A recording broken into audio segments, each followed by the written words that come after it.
Well, this definitely is a DeLorean time machine. There are some issues with it. It's a nice figure. There are a few issues, and let me go ahead and point those out to you.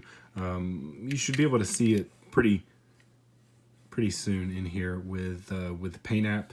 They did do some kind of paint application where they tried to mimic the brush effect of the stainless steel that they used on the original DeLoreans.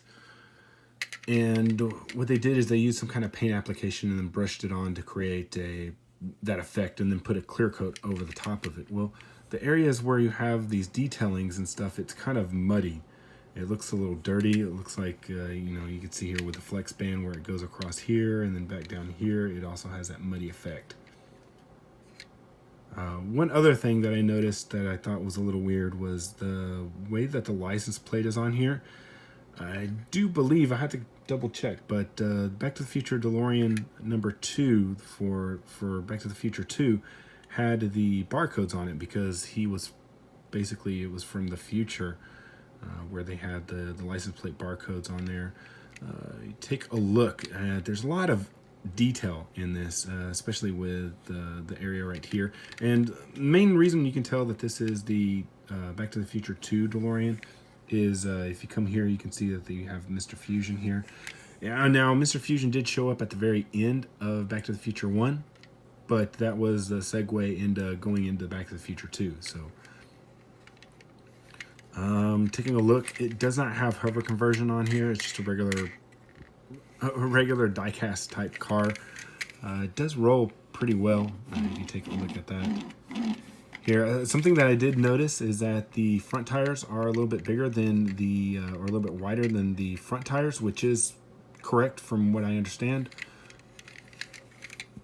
Looks like clear plastic for the headlights. There is either some clear plastic here for the headlights, or it's a very shiny red. They got the green painted missile thingies that I like to call them because they kind of look like missile pods. They have the red capacitors here. You can't open the doors. Both of the doors open up in the Gull Wing style. And you can see on the inside there's different things. You can come into here. You can kind of see where the time circuits would be right in the middle. And they had some other panels right here.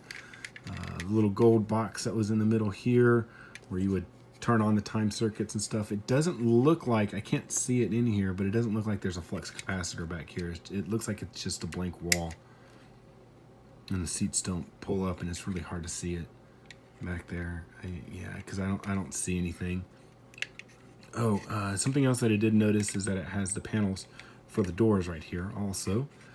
And then if you look on the underside, it's generic. This is not basically correct. There's some things that are kind of, but it's very simplified. You are supposed to have this panel right here. It does have this type of paneling, and the only reason that I really know about this is because I was building that